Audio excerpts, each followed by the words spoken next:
G'day everyone, this is Andrew Price here from blenderguru.com and welcome to another tutorial. This time we're going to be getting into the fluid simulator. So this is going to be an introductory tutorial. So for people that have never used the fluid simulator, what I'm going to be showing you in this tutorial is sort of the basics, how the fluid simulator works, how to set it up yourself, and how to get your own fluid simulation going. So before we get into the actual tutorial end result or anything like that, I'm just going to walk you through a few of the basics, okay? So when most people get started with Blender, they think that the fluid simulator would be a fairly complex process. It would take a while to get set up and things like that, but it's actually very easy. In fact, to get a basic fluid sim, you only need two objects. You need one, which acts as a domain object, and a second, which acts as a fluid object. Okay, so just to explain those two, the domain object is simply a boundary box. So this is basically just telling Blender where to put the simulation. So no fluid is actually going to be computed outside of the boundary box that you set up. And then the second one, which acts as the fluid. So that's, just basically pretty self-explanatory. It's adding the fluid to the scene. So, I mean, to put it in more real terms, I suppose, the domain is essentially like a giant fish tank, and the fluid object is the water, okay? So, for example, if this scene existed in real life, what would happen? Well, you would get the water, the cube of water dropping into the fish tank, and you'd see a result very similar to this. So it's very easy to get started with the fluid sim. This is a very, very basic fluid simulation, probably the most basic, what everybody starts with. They just drop a cube into another cube and they see some nice results. So I'll just discuss a few other things, because that's not all you can do with a fluid simulator. This is, just before we get into the tutorial, just walking you through a few of the extra settings. So that's the fluid, that's the domain. Now over here you can see in the panel here where the fluid is, you've got several different types. So like I said, you've got the domain and the fluid right there. You've also got these other ones: obstacle, inflow, outflow, particle, control. Don't worry if that all confuses you. It looks a little bit daunting. It's actually very straightforward. Obstacle, that just, as it sounds, it's an obstacle. So if you wanted to add an object like a character and you want the water to go around the character, then you would set that object as an obstacle. Inflow acts in a very similar way to fluid, except it's a continuous inflow of water. So it's good for, like if you had a running tap or something and you wanted to animate that. Outflow, that acts as a drain, so it's basically taking the fluid out of the simulation. Particles allow you to do cool things like add foam or droplets and other cool things like that. That's a newer feature. And control, that's another new one. That allows you to actually morph the fluid into shapes. So for example, if you wanted to do like a cool logo intro and you wanted the water to morph into the shape of a logo or something, you could do that with controls. We won't be getting into any of that advanced stuff in this tutorial though. We're just going to be sticking to mainly the basics, okay? So for this tutorial, I'm mainly just going to be discussing the domain, the fluid, and obstacles. Basically the three main ones that you're going to be using for a fluid simulator. Okay, so now what we're going to do is open up the starter file. Now, if you don't have this file, you can get it off blenderguru.com. Just download it straight off there. Now, for this tutorial, what I want to do is basically create a fluid simulation of, coffee or a cappuccino or whatever that's splashing out of the top of this blue mug here. So basically, what I would need to do for this to happen is I need this coffee here to be an obstacle object.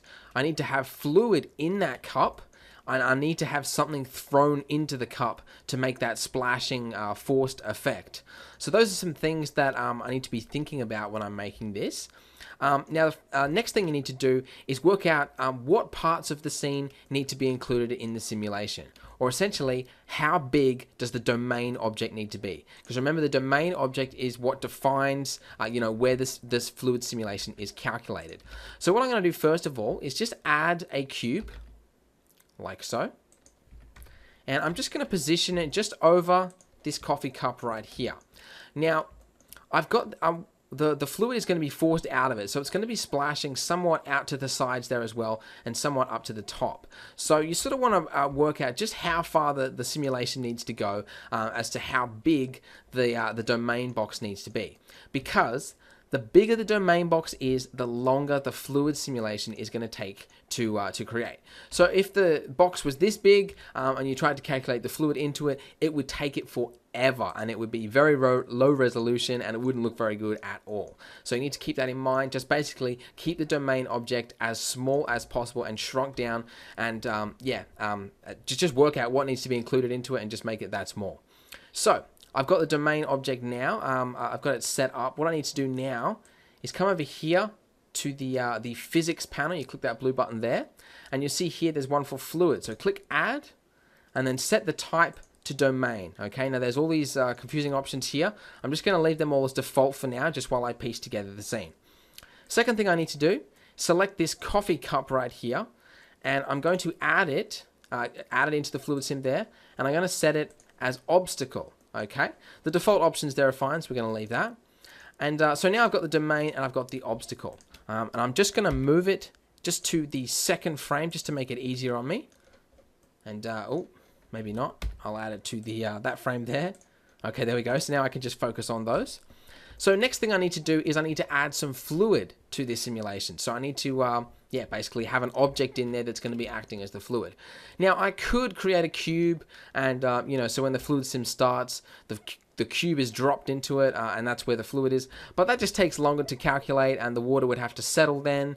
So it just takes a little bit longer. So what I'm going to do is I'm just going to go into edit mode here with this, this coffee cup here selected. I'm just going to select the inner, the inner lining of this cup. I'm going to press Shift D, then escape, then press P, and then you can see now I've got a separate object. Okay, then I'm just going to select, holding down Alt, I'm going to select this this row of vertices here. I'm going to extrude it, press Escape, Alt M, and then merge it at the center. So now I've basically, if I just hide that, I've now just got an object within an object, just like that. So that's going to act as our fluid. One thing you need to do though is once you've done it like that, in that you've duplicated that object, the lining of that, the normals are going to be all wrong. Now, if you don't know what the normals are, it's probably a little bit too much for me to go into it in this tutorial. But it's basically the faces that are basically which way the faces of that object are pointing. So we need to select all those vertices, press T, and then come here to recalculate normals. And that will basically, if you don't do that step, you'll get some really weird, trippy results of fluid just going everywhere, which you don't want. Trust me. Okay, so now I've got that. I'm going to just shrink down the size of the fluid there. Something about that should be fine. And I'm just going to just scale it down there a little bit as well. So now, yeah, it's just resting in there right now. So if we were to calculate this fluid sim right now, you would see that that object would just slightly drop down and just form fluid into the cup, and that'd be it basically. There you go. So I might just might make that a little bit bigger as well. But there you go. Just play around with it. You get some nice results. Of course, obviously, I need to change this from obstacle to fluid. So now we've got an obstacle which is acting as the cup, and the inside of it is now set to fluid. You've also got these initial velocity values there, which are also helpful. So if you basically want to start the animation off as though the fluid is being forced downwards or being thrown around the scene or something like that, then you can play with those options there and that'll do that for you. We're just going to leave them as default for now. So now the final thing I need to do is add an object which is going to be an obstacle which is going to be thrown into the cup. So this is what's actually going to cause the splash effect. Because obviously the fluid sim is just based off real world physics. If you throw something at fluid, then it's going to make a splash effect. So that's what we're going to be replicating. So I'm going to add a cube. I'm going to shrink it down. I'm going to position it above the cup, like here. And I'm going to rotate it by 45 degrees, just like that. The reason I'm rotating it is that when this gets forced down, if you have it on that rotated thing like that, it's just going to make a nicer effect. The fluid's going to be forced out the sides of it like that. It's just going to look a little bit cooler. And I might make it just a little bit smaller as well, just so it's not too crazy. Something like that. Now I'm going to move to, say, frame 7 maybe? 7 sounds good. And I'm going to add a location keyframe. I'm then going to move forward 5 frames. I'm going to move this cube downwards and then add another keyframe. So now you can see you've got the cube moving downwards like so. Now, the reason we start on frame 7 is that we want to give the simulation just a little bit of time for this fluid here to just settle, just to work out what's going on. So that's then going to drop just slightly, and then that cube is going to follow it afterwards and cause that nice splash effect. So that's why we've done that. So with that now animated, one final thing we need to do is we actually need to go here to the fluid panel, and we need to set it as an obstacle. All those default options there are fine. And there you go. So now to calculate the fluid sim, you need to select the domain. Okay, so that's the that cube object there. Now before, to actually calculate the animation, you click that big bake button there. We're not going to do that yet. We're going to go here. First thing you need to do is change the place in which Blender saves the bake files. Okay, so bake files are basically just it's like a .bobz or some type of file like that, which basically Blender uses to save the data of the simulation. So it will produce, possibly hundreds of these files for each frame of the simulation. It takes up a lot of disk space, and if you leave it at the default setting there, which is set in like my Windows folder or whatever, it's just going to create a bunch of files in a place that I'm not really going to be able to find very easily. So I'm going to move it to a place, let's say tutorials, let's say bake new, something like that. So just need to create a folder and then click accept. So you can see now there we've got the folder that we just created, and we can now bake it. So I'm going to click bake there, and you can see up here at the top bar, you can see the fluid simulation is now calculating. You've got a little progress bar there. And you'll notice one thing, that as it starts calculating, that cube just disappears, and it just becomes what appears to be, it's just shrunk down to become the fluid object. And that's very confusing for a lot of people, because they go, oh, where's the domain object gone? It's just now disappeared and it's now become fluid or something. And it doesn't really make a lot of sense to people why that's happening.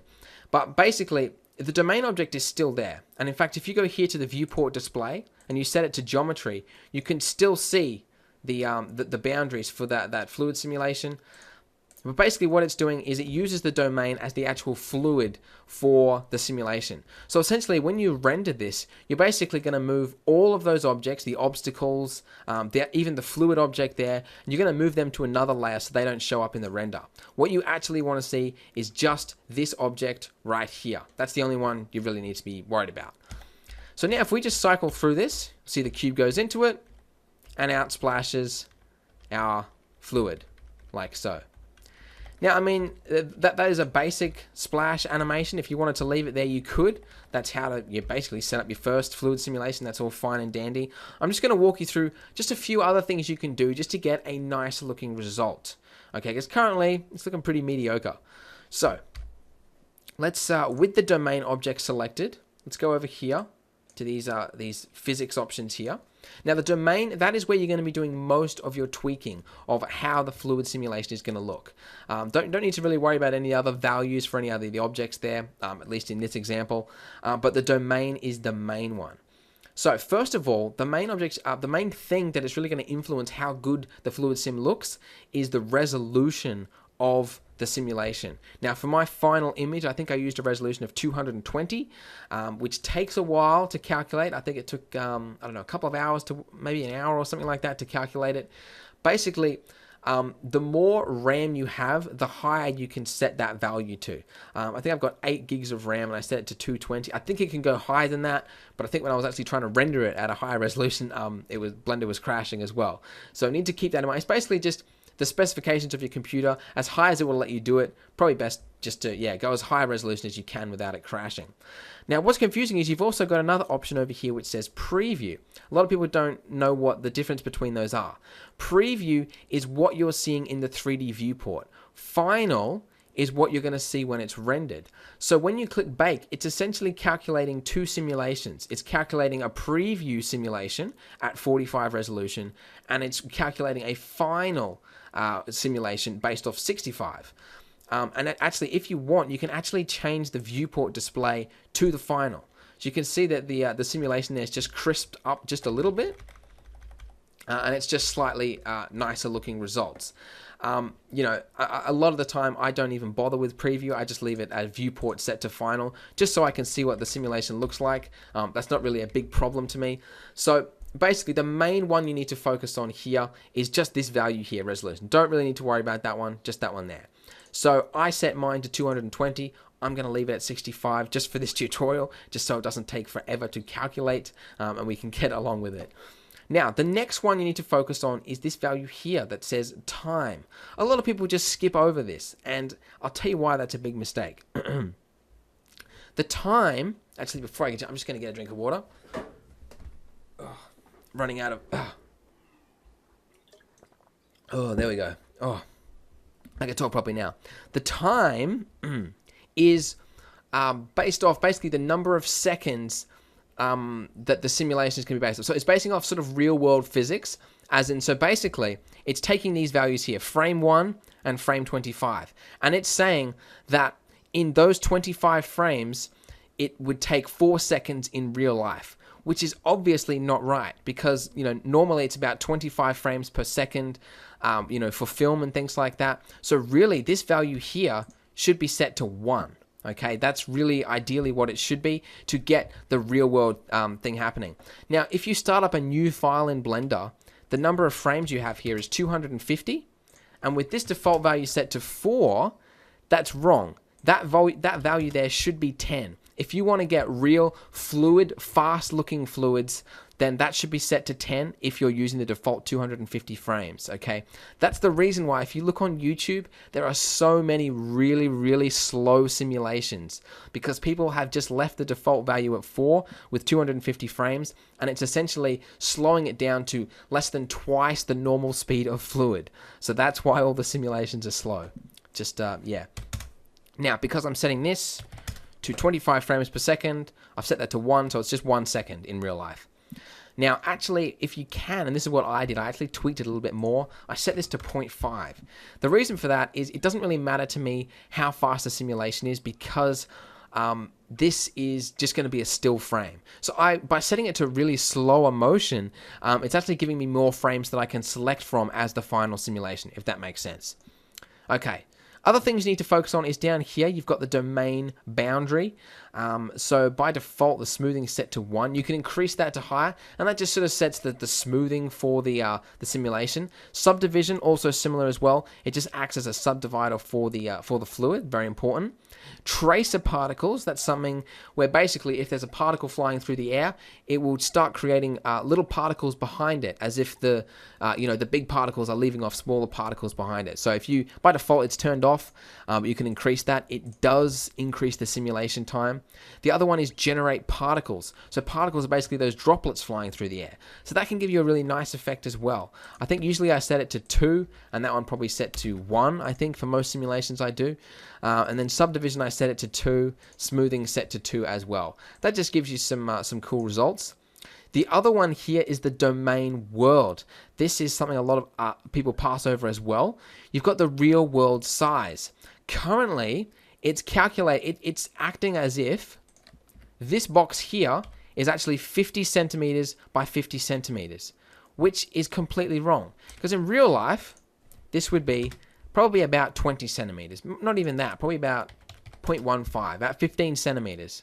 Okay, so that's something to keep in mind as well. That's another reason why a lot of people's simulations look really big and bulky and blobby, like goo flying around, is because they've set the real world to 40 centimeters, which is usually too big. I think the maximum it can be is 10 meters. So you can't do any city being taken over by a tsunami, because it doesn't, it's not going to look as realistic. Someone has done that on YouTube, by the way. It does look pretty cool. But yeah, real world, the maximum you can do is 10. For this, like I said, I'm going to set it to 0.15. So there you go. So those are the options there that I've chosen for this simulation. I'm just going to increase this just slightly, just so you can see what's happening. You can see that the baking amount has been increased to 100, almost 100 megabytes. So that's the files that it's going to create here. So now that's all set up, I'm going to bake this, and I'm going to pause the recording whilst I do it.